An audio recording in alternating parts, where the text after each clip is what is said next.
Amakwaba edi about the Punch TV so and me do for Mr. So we share video edi amame amafo front so enye bi ahwe media ne akere broni Mr. so be me a subscriber team so say be post video bia na obenya notification no na won so hu ne ekoso ewo online Ghana mu hanu say ene ne atwa eguo ewo social media ne so say the da me kan no say the Punch TV for ensem no eba beto media ne so a ye fa ne aka ni polish ne kama na emum no yenyi bi mfiri me fa bi enso enka ho se ni asem ni sitie pepepe no saa ne be fa ne aba abeka no enti se fa amanyesem ho celebrate bi ho se woto nyom ana se asofo bi nsem krampo no ye fa ne aba abeka yenyi ni se nsem ni twa na etwa media ne so ensem security wo media ne so ankasa ni titiri ne asofo ni bi nsem afetu so ene omo artistfo chese celebrities in there now one sem twa go social media no so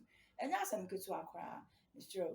Se opese onya video ni bi hwe na hu ni ekoso no ye no kre e media na nko aso dia ene Mr. subscribe to YouTube channel is our man telling us, as I remember the Osagie for Dr. Kwame Nkrumah, that now as you turn in your grave, if you had been alive, you'd possibly be 107 years today. But your people, some of them, in their lack of wisdom, chose to remove you from power. I apologize on their behalf.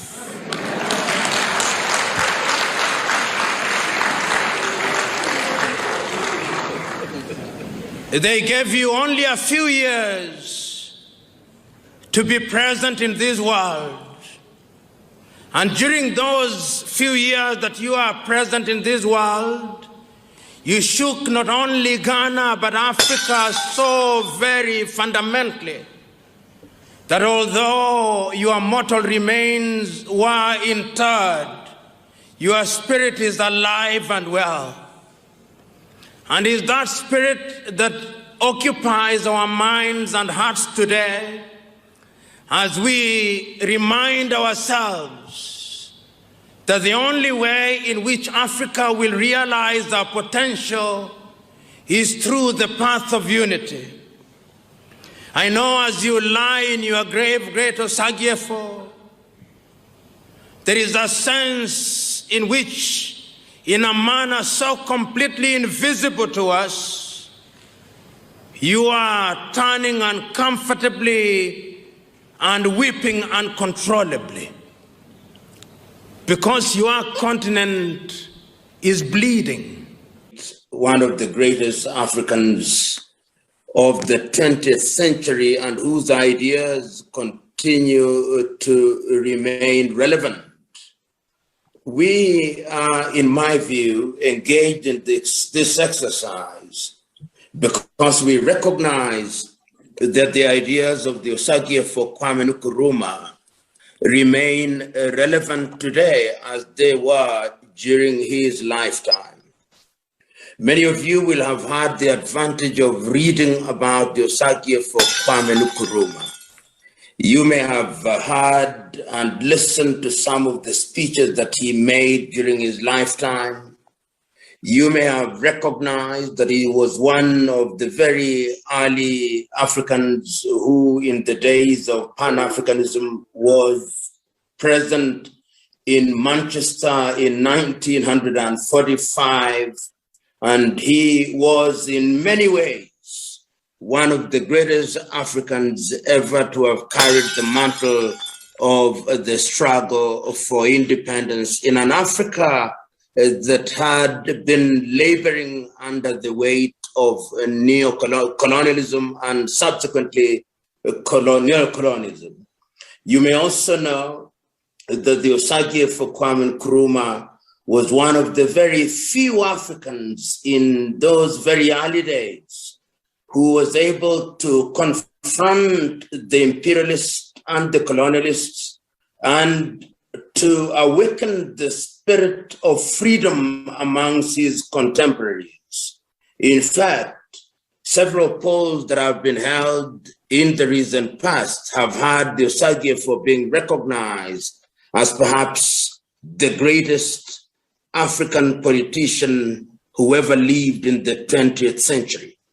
And what is amazing about him are that his ideas were as prophetic as they were relevant.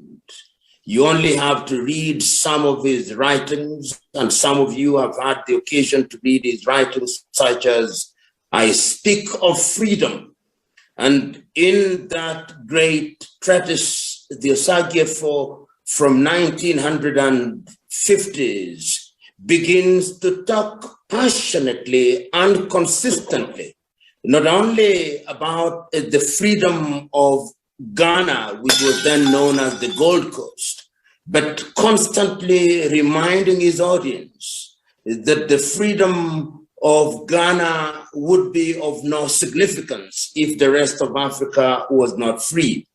You will remember on the day that Ghana regained our independence on the 6th day of March 1957, the Osagyefo was as passionate as he was eloquent in reminding Ghanaians to celebrate their freedom, in reminding them that they were celebrating an important occasion, but also reminding them that the independence of Gold Coast, then renamed Ghana, would mean nothing if the rest of Africa was not free. You will remember, subsequent to the independence of Ghana in 1957, in 1958, the Osagyefo and his administration convened a meeting in Accra, Ghana, at which meeting he reminded not only the political class that was present there, but the trade unionists who assembled that the most urgent business.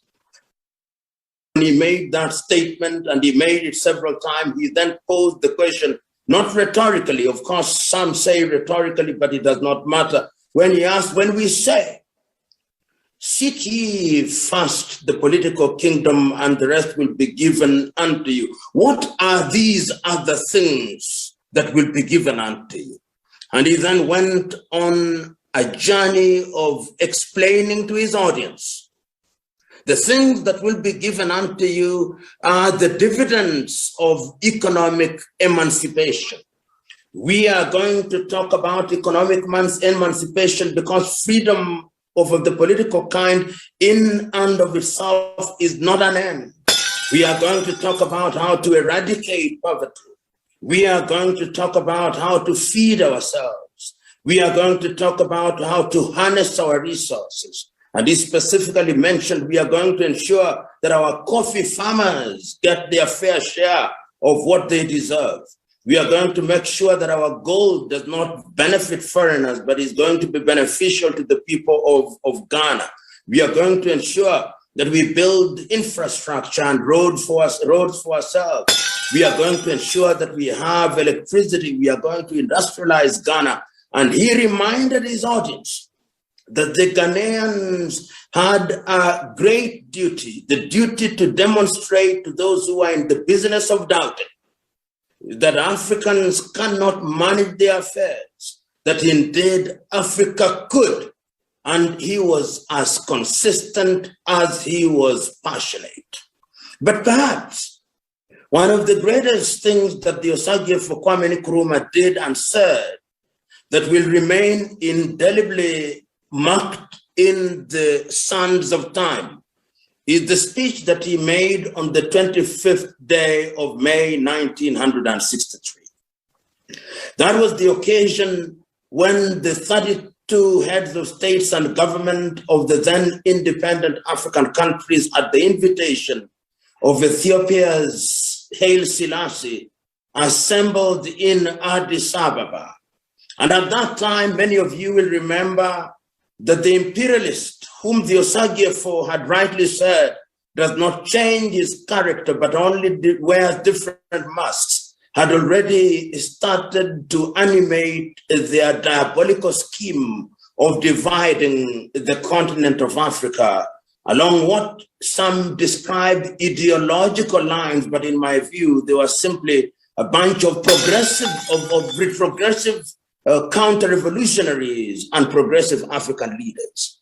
You'll remember that that division was christened the Monrovia Group. The Monrovia Group that was led by Tubman of Liberia and included, among others, Felix Houphouët-Boigny of La Côte d'Ivoire, who had been persuaded effectively, particularly by the French government administration of Charles de Gaulle, that Africa should not unite. And the more progressive group, which comprised the Osagie for Kwame Nkrumah, Ahmed Ben Bella of Algeria, Modibo Keita of then the Sudan, now Mali, and a little later people such as Julius Kambarage Nyerere of Tanzania and Kenneth David Kaunda, known as the Casablanca Group. And they were clear on that day in Addis Ababa, Ethiopia. The Osagie was riding on the crest of what he had said times without number. He had said on a number of occasions that the situation in Africa is heartening and encouraging, but also disturbing. Heartening and encouraging because 32 African countries which had labored under the yoke of the colonialists were now politically independent. But disturbing because the erstwhile colonizer was already using some within the ranks of Africans to divide the continent. The Osagie had reminded the continent that African peoples may have diverse cultures and different languages, but their diversity was going to be the glue that was going to make unity a reality. He had reminded his audience times without number that indeed African countries that had been created in Berlin in 1884 and 1885 were unviable. They were too small. And if they persisted in their disunity, then they will be manipulated by the erstwhile colonizer. The Osagie was as clear as he was prophetic. He himself said that he was already doing the work of prophets without the gift of prophecy. But he had the ability, now history demonstrates to us, to take the pulse of the continent and to read it correctly. So that when he spoke on that day, on the 25th day of May, 1963, he was not the only speaker, there were others. And I can remember excerpts from a few of the leaders. I can remember Haile Selassie of Ethiopia reminding his audience that it was a momentous occasion that Africans were present in Addis Ababa. I can remember David Dacko of Central African Republic saying that he himself and his people were happy that they were now under a new administration which was led by the people of Central African Republic. I can remember Julius Kambarage Nyerere reminding his audience that they did not come to Addis Ababa to underline how important unity was, because unity was a condition sine qua non, but that they were coming there to cement unity. I can remember many of them saying great things, which are now recorded in history. But indeed, many have spoken, the 31 of them spoke, but the standout speech on that day was that of Osagie for Kwame Nkrumah. He was as passionate as he was direct. He was as direct as he was right. He was as right as he was prophetic. He was as prophetic as he was realistic. And he told his audience, we are gathered here because we are independent. I'm paraphrasing the Osagie. We are gathered here. Let us be in the knowledge that the independence that we have regained was not given to us on a silver platter. The imperialist does not give anything for free. He does so willy-nilly. The Africans fought and sacrificed. That is why we are here today. We are here today because our people fought and sacrificed and recognized that the long-term health of the Black man not only demanded but required that we must be masters of our own affairs, that we prefer poverty in freedom rather than tranquility in servitude, the Osagyefo said. But he told them to remember that the neo-colonial project may have been terminated, but there was another project which was being manufactured in earnest, the neo-colonial project. And he said that the neo-colonial project was as pernicious, if not more pernicious, than the colonial project. He therefore told his audience, the only way in which we can immunize ourselves from the diabolical machinations of these shape-shifting neo-colonialists and imperialists is to unite. I hear the Osagyefo telling his audience, let us not leave Addis Ababa without forming a common government. Let us not leave Addis Ababa without agreeing that we are going to have one army. Let us not leave Addis Ababa without recognizing that we need one currency. Let us not leave Addis Ababa without recognizing and ensuring that we are going to have free trade. Let us not leave Addis Ababa without choosing where our capital is. And the Osagyefo went on to hazard, he went on to say, if I was asked, Bangui in Central African Republic would be the capital of that new thing called Africa. And if not Bangui, Leopoldville, now known as Kinshasa. But he then said, my word is not final. My colleagues and the people of Africa will determine that. And he told them, let us not leave here, therefore, without having our foreign ministers convening a meeting at which they'll discuss all issues and report back to us. But they listened not to the Osagyefo. They listened not to him. And what we ended up with was a success from for the Monrovia group. We ended up with a watered down organization known as the Organization of African Unity. The story of the Organization of African Unity is known. We are not saying that it did not achieve certain things. I remember there are certain things that were done under the aegis of the Organization of African Unity, such as the struggle against the Smith regime in what is now Zimbabwe, or the struggle against the apartheid regime in South Africa, or the struggle against the apartheid regime in what was then known as Southwest Africa, now known as Namibia.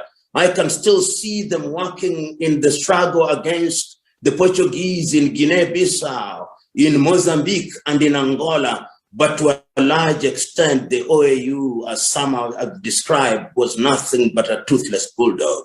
Or if it had teeth, the teeth were not sharp enough to liberate Africa from her economic woes. And if anybody doubted the Osagyefo Kwame Nkrumah, no sooner had the dust settled in the gains that we had made via decolonization, and even earlier, we started seeing the dirty hand of the neo-colonialists. How many of you present here will forget the murderous regime of the Belgians who took out Congo's Patrice Emery Lumumba? How many of you here will forget how the French took out Togo's Sylvanus Olympio? How many of you will remember how they manufactured coup d'etats? How many of you will forget how the Osagyefo himself in 1966 was removed from power? How many of you will forget how Nigeria's Nnamdi Azikiwe was removed from power and how Tafawa Balewa, the then prime minister, was liquidated and the sojourner of Sokoto's Ahmadu Bello? How many of you will remember how they treated Algeria's Ahmed Ben Bella? And one can go on and on. How the coups then became the way of neutralizing the gain that we had made. So the Osagyefo was right. And we went and are still going through a difficult phase, a phase that vindicates the Osagyefo.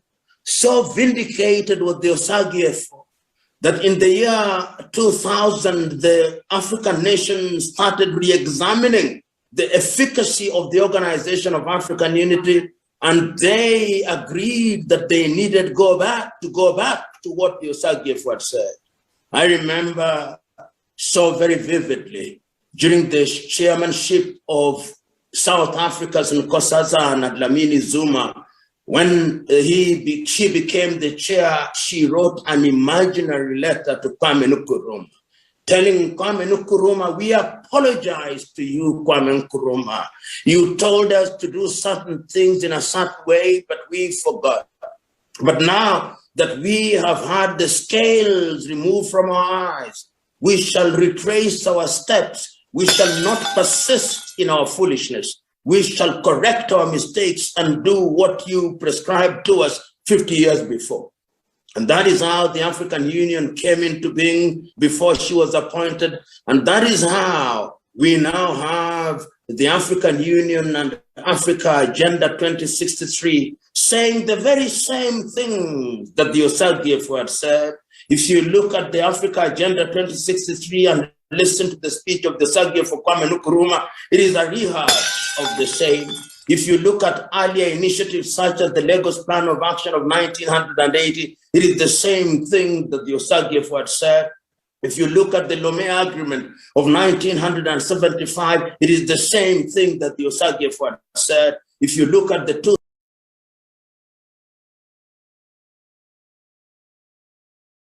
Medafo, se wankasa wahu de bi ensem de bi koso ankasa. Se de ensem sisi wo Ghana hanum se no. Anase ensem a epiepie fi amanfo to no. Enya asem ketewa. Ni nyina ne se wo pese wonya video ni bi hwe. Na hu de ekoso na e nokre ankasa de a. Subscribe to your YouTube channel The Punch TV. Umi a subscriber to me so a ebebo wo ye pan se de be ya upload video obenya notification. Na so atimi akwa no hu ne ekoso my Ghana hwam say e ma wura mfi say obehye ama foforo enya bi ahwe afen so like for me o comment no no ja no comment section matimi aba bekenkan e di amount media ne akere broni macrow.